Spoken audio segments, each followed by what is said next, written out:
नमस्कार. आज आपण एका अशा मराठी कवितेच्या जगात जाणार आहोत जी नुसते शब्द नाहीयेत तर शोषणाच्या जुनाट व्यवस्थांना दिलेलं एक थेट आवाहन आहे. हो, ही कविता म्हणजे जणू काही परंपरेच्या तुरुंगाच्या भिंती तोडणारी एक गर्जनाच आहे. अहो, या कवितेची सुरुवातच किती स्फोटक आहे बघा. दास्याचा तुरुंग हा काही साधासुधा शब्द नाहीये, हे एक जबरदस्त रूपक आहे. आणि हा तुरुंग म्हणजे काही विटा सिमेंटचा बनलेला नाही, तर हा आहे वर्षांवर्षांच्या मानसिक आणि सामाजिक गुलामगिरीचा तुरुंग. आणि म्हणूनच इथला लढा हा फक्त शारीरिक स्वातंत्र्याचा नाही, तर तो आहे विचारांच्या मुक्तीचा. मग साहजिकच प्रश्न पडतो की हे इतके क्रांतिकारी शब्द आहेत तरी कोणाचे? या शक्तिशाली आवाजामागचा चेहरा कोण आहे? चला ओळख करून घेऊया. ते आहेत कवी दिनकर साळवे. ही पहा, ही आहे त्या मूळ कवितेची एक झलक. आणि सोबतच कवी दिनकर साळव्यांचा परिचयही दिसतोय. यावरून एक गोष्ट अगदी स्पष्ट होते की त्यांचे शब्द हे काही फक्त कागदावरचे नाहीत. नाही, ते एका मोठ्या सामाजिक चळवळीतून आणि अगदी खोल विचारांमधून जन्माला आले आहेत. म्हणजे बघा, दिनकर साळवे हे फक्त कवी नव्हते, ते एक संपूर्ण व्यक्तिमत्व होतं. गायक, लेखक, विचारक आणि सगळ्यात महत्त्वाचं म्हणजे एक कार्यकर्ते. त्यांची कला ही काही फक्त मनोरंजनासाठी नव्हती, ती होती सामाजिक बदलासाठी वापरलेलं एक धारदार शस्त्र. पण साळवेंच्या या शब्दांमध्ये इतकी आग आली कुठून, हे समजून घ्यायचं असेल तर आपल्याला त्या काळात आणि त्या चळवळीच्या थोडं आत शिरावं लागेल, ज्या चळवळीने खरं तर साळवेंना घडवलं. ही कविता आहे ना, ही दलित साहित्य चळवळीच्या विशाल आकाशातला एक तेजस्वी तारा आहे असं म्हणायला हरकत नाही. ही एक अशी चळवळ होती जिथे लेखणी अक्षरशः तलवारीपेक्षाही धारदार बनली होती. साहित्य म्हणजे केवळ मनोरंजन नाही, तर शोषणाविरुद्ध आवाज उठवण्यासाठी आणि स्वतःची ओळख निर्माण करण्यासाठीचं एक प्रभावी शस्त्र बनलं होतं. चला तर मग आता थेट कवितेतच शिरूया आणि पाहूया की साळव्यांनी शब्दांमधून हा गुलामगिरीचा तुरुंग नेमका कसा उभा केलाय. ही एक ओळ बघा, सांभाळी ते चूल नी मूल. अहो, ही एकच ओळ स्त्रीच्या पारंपरिक भूमिकेचा सगळा सार सांगून जाते. चूल आणि मूल, तिचं अख्खं जग जणू काही याच दोन शब्दांमध्ये बंदिस्त केलं गेलं होतं. आणि ही काही फक्त जबाबदारी नव्हती, तर तिच्या स्वप्नांना, तिच्या आकांक्षांना बांधून ठेवणारी एक पक्की चौकट होती. आणि इथेच तर कवीनं कमाल केली आहे.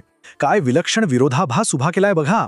एका बाजूला समाजाची अपेक्षा, चूल नी मूल, आणि दुसऱ्याच बाजूला त्या विरुद्ध उठलेला एक बुलंद आवाज, बदला या बंडमी.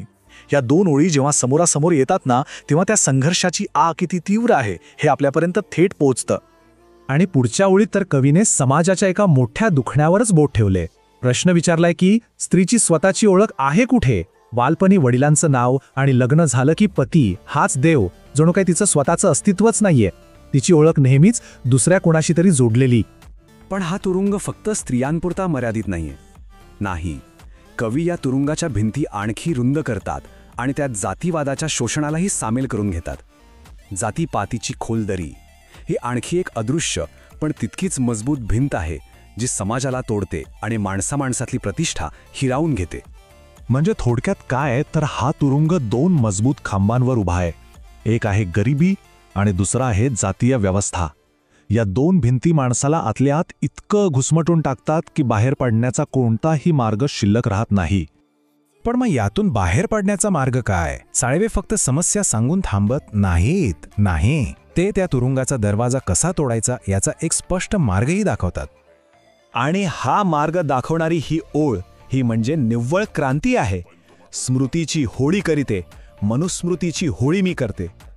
अहो, हे फक्त एका ग्रंथाला जाळणं नाहीये, तर हे त्या विचारांना, त्या नियमांना आणि त्यातून आलेल्या हजारो वर्षांच्या विषमतेच्या परंपरेला नाकारण्याचा एक जाहीरनामा आहे.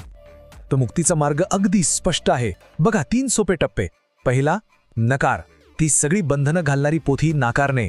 दुसरा, बंड, ही व्यवस्था बदलण्यासाठी आवाज उठवणे. आणि तिसरा, शेवटचा टप्पा, प्रहार, गुलामगिरीच्या बेड्या तोडून टाकणे. ही काही फक्त इच्छा नाही, तर हा एक कृतिशील कार्यक्रम आहे.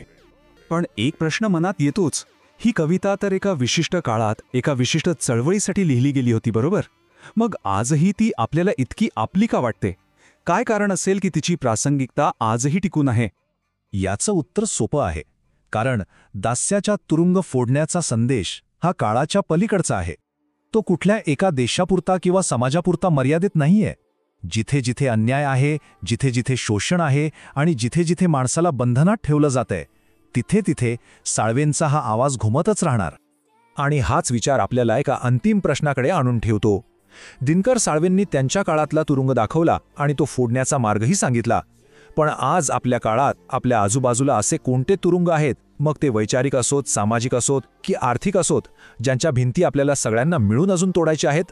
यावर आपण सगळ्यांनीच विचार करायला हवा.